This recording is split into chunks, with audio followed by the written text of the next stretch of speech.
Shalom Bapak Ibu Saudara-saudaraku yang terkasih dalam Tuhan Yesus Kristus. Selamat malam, salam sejahtera bagi kita semua dimanapun saudara-saudara berada. Selamat berjumpa kembali di Renungan Kristen pada malam hari ini. Kiranya kekuatan dan sukacita oleh Roh Kudus melimpah dalam hati dan kehidupan saudara semua. Dan semoga saudara semua dalam keadaan sehat selalu. Pada malam hari ini sebelum kita mendengarkan renungan firman Tuhan, mari terlebih dahulu kita berdoa. Allah Bapa kami di dalam kerajaan sorga, Engkau Bapa yang kekal dan ajaib, Bapa yang penuh kasih sayang, Bapa di dalam nama Tuhan Yesus Kristus, kami mengucap syukur Tuhan oleh karena pertolongan-Mu di sepanjang hari. Kami boleh dimampukan Tuhan untuk melewati hari ini, melakukan tugas tanggung jawab kami, mengerjakan segala aktivitas kami dengan pertolongan Tuhan. Saat ini ya Tuhan, kami akan mendengarkan firman-Mu. Berilah kami pengetahuan dan bimbinglah kami, agar apa yang Engkau firmankan dapat bekerja sesuai kehendak-Mu. Bukalah hati dan pikiran kami ya Tuhan, untuk mendengar dan menerima firman-Mu. Kiranya firman-Mu ini dapat kami lakukan di dalam setiap kehidupan kami dan menjadi berkat bagi hidup kami. Berbicaralah ya Tuhan, kami sudah siap mendengarkan firman-Mu. Dalam nama Tuhan Yesus kami berdoa. Amin. Bapak Ibu Saudaraku yang terkasih, ayat renungan kita pada malam hari ini terdapat dalam kitab Yesaya pasal 61 ayat 6 yang berkata demikian. Tetapi kamu akan disebut imam Tuhan dan akan dinamai pelayan Allah kita. Kamu akan menikmati kekayaan bangsa-bangsa dan akan memegahkan diri dengan segala harta benda mereka. Bapak Ibu Saudaraku yang diberkati Tuhan, nabi-nabi dalam perjanjian lama adalah hamba Allah yang kerohaniannya lebih tinggi daripada orang-orang sezamannya. Mereka mempunyai hubungan erat dengan Allah, sehingga menjadi perpanjangan tangan Allah. Salah satu tugas nabi adalah memberitakan pertobatan dan pengharapan akan adanya keselamatan.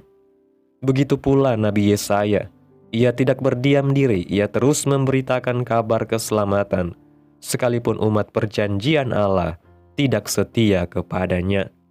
Nabi Yesaya tidak jemu-jemu melakukannya karena ia mengasihi jemaatnya. Ia percaya pemulihan akan terjadi di Sion.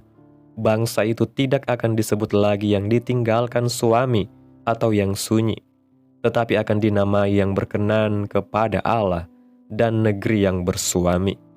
Bangsa itu akan menyandang status baru. Dahulu mereka umat buangan, sekarang dipulihkan dan diselamatkan Allah. Girangnya hati Allah karena pulihnya hubungan antara bangsa Israel dengan Tuhan digambarkan seperti girangnya hati seorang mempelai melihat pengantin perempuannya, seperti seorang suami yang melindungi istrinya. Kasih Allah sungguh tak terbatas. Allah selalu menjaga dan memelihara umatnya. Ia tidak pernah meninggalkan mereka sendiri. Oleh karena itu, Nabi Yesaya giat menyerukan keselamatan dari Allah sampai menyala seperti suluh. Namun ia juga ingin agar mereka tidak sekedar menerima keselamatan, melainkan turut serta menyerukannya sampai semua orang mendengar dan memperoleh keselamatan. Kita telah menyandang status baru sebagai anak-anak Allah dan telah menerima keselamatan itu. Janganlah kita berdiam diri saja, tetapi hendaknya kita ikut serta menyerukan keselamatan dari Allah, sama seperti yang dilakukan oleh Yesaya. Tugas ini bukan hanya dilakukan oleh seorang nabi atau pendeta saja, tetapi juga menjadi tugas setiap umat yang percaya dan telah memperoleh keselamatan dari Tuhan Yesus. Dalam Injil Matius pasal 28 ayat 19 mengatakan, "Karena itu pergilah, jadikanlah semua bangsa muridku." Bapak Ibu Saudaraku yang diberkati Tuhan, renungan pada malam hari ini menegaskan kepada kita bahwa keselamatan yang telah kita terima dari Allah bukan hanya sebuah anugerah untuk dinikmati secara pribadi, melainkan juga sebuah mandat ilahi untuk dibagikan kepada orang lain. Seperti Nabi Yesaya yang dengan penuh kasih dan semangat menyerukan pertobatan serta kabar keselamatan kepada umat Israel yang memberontak, demikian pula kita sebagai umat tebusan yang telah diselamatkan dan dimeteraikan sebagai anak-anak Allah, dipanggil untuk menjadi terang dan suara Allah di dunia ini. Kita bukan lagi orang asing atau orang buangan, melainkan telah diangkat menjadi imam-imam Tuhan dan pelayan-pelayan Allah yang bertugas membawa kabar baik dan harapan kepada dunia yang sedang gelap dan kehilangan arah.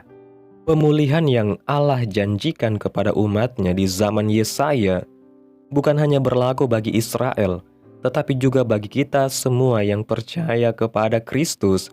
Dan kini, sebagai orang-orang yang telah dipulihkan, kita memiliki tanggung jawab rohani untuk tidak tinggal diam, tetapi menyuarakan kasih dan anugerah Allah kepada sebanyak mungkin jiwa.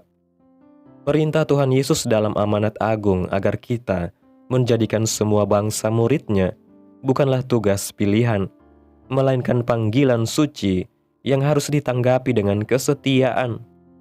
Dunia saat ini sedang membutuhkan suara-suara yang berani menyatakan kebenaran Injil, yang tidak malu bersaksi, dan yang mau menyinari kegelapan dengan terang Kristus.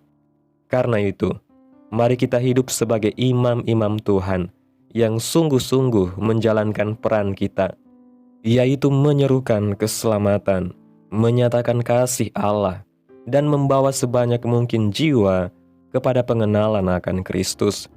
Jangan sampai kasih Allah yang begitu besar dan keselamatan yang begitu mahal kita simpan untuk diri kita sendiri.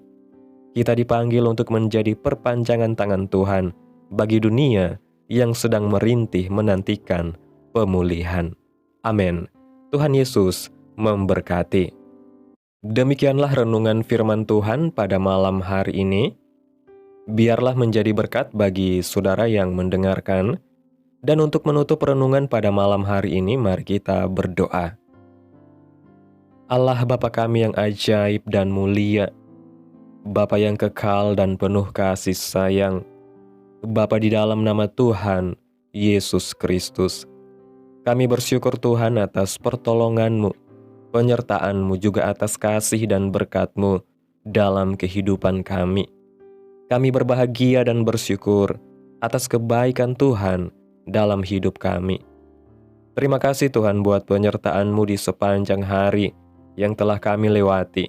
Hingga pada malam hari ini, kami boleh bersyukur lagi di hadapan Tuhan melalui doa dan renungan pada malam hari ini. Terima kasih Tuhan Yesus buat firman-Mu hari ini yang begitu menyegarkan iman kami.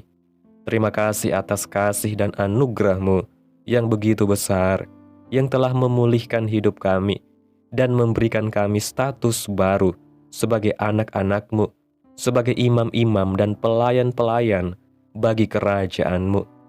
Kami bersyukur karena keselamatan yang Engkau berikan bukanlah hasil usaha kami, tetapi semata-mata karena kasih karunia-Mu melalui pengorbanan Yesus Kristus. Tolong kami agar tidak berdiam diri atau menyia-nyiakan anugerah ini, tetapi penuhi hati kami dengan semangat yang menyala-nyala untuk menyerukan keselamatan-Mu kepada dunia ini. Terima kasih Tuhan Yesus buat firman-Mu. Tanamkan dalam hati kami dan mampukan kami untuk dapat melakukan firman-Mu sesuai dengan kehendak-Mu.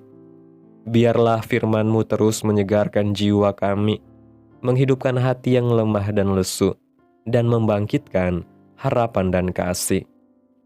Berkati umat-Mu yang sudah mendengarkan firman-Mu hari ini. Berkati di setiap saat, tempat, dan kondisi hidup mereka, agar senantiasa selalu merindukan dan membutuhkan firman Tuhan sebagai pelita kebenaran yang memerdekakan dan penghiburan yang menguatkan. Ajarilah kami bahasa firman-Mu, dan bimbinglah kami untuk selalu hidup sesuai kehendak-Mu, agar kami selalu dekat kepadamu. Kiranya Engkau terus memberkati kehidupan kami, keluarga kami, sanak saudara kami, daerah tempat tinggal kami, bangsa dan negara kami, pemerintah-pemerintah kami. Biarlah semuanya dalam perlindungan-Mu ya Tuhan, dan jadilah sesuai kehendak-Mu yang terbaik dalam hidup kami. Hamba berdoa ya Tuhan, buat umat-umat-Mu yang sudah mendengarkan renungan pada hari ini, yang saat ini sedang mengalami sakit penyakit, pergumulan masalah, kebutuhan ekonomi. Tuhan, kiranya jamah kehidupan umat-umat-Mu, sembuhkan sakit penyakit mereka, pulihkan keadaan umat-umat-Mu, berkati perekonomian mereka ya Tuhan, serta berikan jalan keluar dalam setiap pergumulan masalah yang umat-umat-Mu sedang hadapi. Dan ajarlah kami ya Tuhan untuk selalu berharap dan percaya sepenuhnya hanya kepada Tuhan Yesus. Pada malam hari ini ya Tuhan, kami akan beristirahat dalam tidur kami. Tutup bungkus kami oleh kuasa-Mu. Hindarkan kami dari segala kecelakaan, mara bahaya, sakit penyakit, orang-orang jahat, kuasa-kuasa kegelapan, iblis, bencana-bencana alam, hal-hal yang tidak kami inginkan. Tuhan singkirkan, Tuhan jauhkan, Tuhan hancurkan, hanya di dalam nama Yesus. Kiranya Engkau sertai dan lindungi kami di sepanjang malam ini, sehingga kami boleh bangun besok pagi dengan tubuh yang sehat, kuat, serta diberkati Tuhan. Terima kasih ya Tuhan Yesus yang baik. Inilah yang menjadi doa kami. Mari kita berdoa Bapa kami. Bapa kami yang di sorga, dikuduskanlah nama-Mu. Datanglah kerajaan-Mu. Jadilah kehendak-Mu di bumi seperti di sorga. Berikanlah kami pada hari ini makanan kami yang secukupnya, dan ampunilah kami akan kesalahan kami, seperti kami juga mengampuni orang yang bersalah kepada kami. Dan janganlah membawa kami ke dalam pencobaan, tetapi lepaskanlah kami daripada yang jahat, karena Engkaulah yang mempunyai kerajaan dan kuasa dan kemuliaan sampai selama-lamanya. Amin. Mari kita terima berkat Tuhan. Tuhan memberkati engkau dan melindungi engkau. Tuhan menyinari engkau dengan wajah-Nya dan memberi engkau kasih karunia. Tuhan menghadapkan wajah-Nya kepadamu dan memberi engkau damai sejahtera. Terimalah berkat Tuhan di dalam nama Tuhan Yesus Kristus. Amin. Selamat malam, selamat beristirahat. Tuhan Yesus memberkati.